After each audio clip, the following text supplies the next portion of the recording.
16 জুলাই কোটা আন্দোলনের প্রথম দিন চিটাগং রোডের আর কি।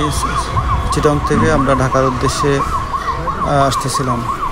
জ্যাম শুরু হয়ে গেছিলো, প্রচণ্ড রকমের জ্যাম আর কি। আমরা কোনো রকম অ্যাম্বুলেন্সের পিছে বা যখন যেই অবস্থায় ছিলাম, মানে যে সিচুয়েশন পাইছি সেই সিচুয়েশনেই আগানোর চেষ্টা করছি।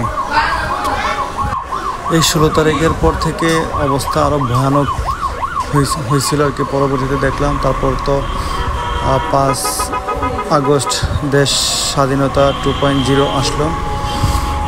তাই এরকম খুব রাফ চালানোর জন্য খুবই দুঃখিত। তখন আমরা ভাবছিলাম আমরা আটকে যাব, ওই কারণে খুব দ্রুত আমরা আসার চেষ্টা করেছি আর কি।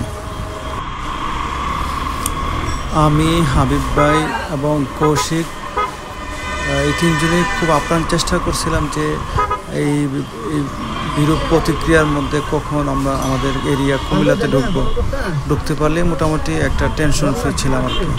এই কারণে কোনোভাবে আসাম। তারপরেও সেদিন আসতে আসতে রাত 8টা হয়ে গেছিলো। এত জ্যাম, এত ঝামেলা। এখন তো কিছুটা গাড়ি চালানো যাচ্ছে, দেখতে পাচ্ছেন। আরও সামনে গিয়ে টোটালি অফ ছিলাম, আবার মাঝে মধ্যে আবার গ্যাপ ছিল। মানে বোঝেন না, চিটাগং থেকে আসতো অনেক সময়। সকালে আমরা 12টা থেকে শুরু করার চেষ্টা করে রাত 8টার মধ্যে গিয়ে আমরা কুমিল্লা ক্যান্টনমেন্ট বা কুমিল্লা শহরে গিয়ে পড়ছি এই সিচুয়েশনে গিয়ে আর কি। এই কারণে মূলত আসলে আমরা দ্রুত আসার চেষ্টার কারণে আমরা এরকম বাইক চালাইছি।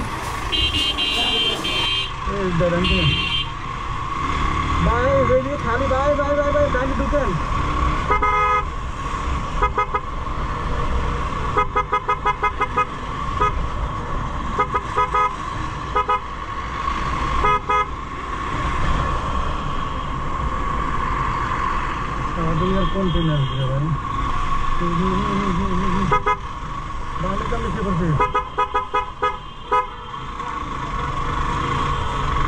মোটা হরেল গিয়ে যদি ভিতরে যাই, ঠিক আছে না?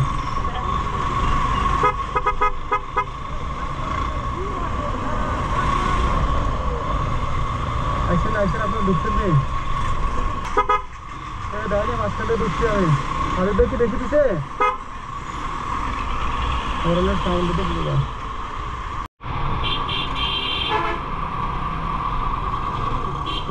যাইবো আরে গেছে বাল নাই বললে ঢুকাই দিবেন। মানে সামনে ঢুকে দিবেন এই তো যান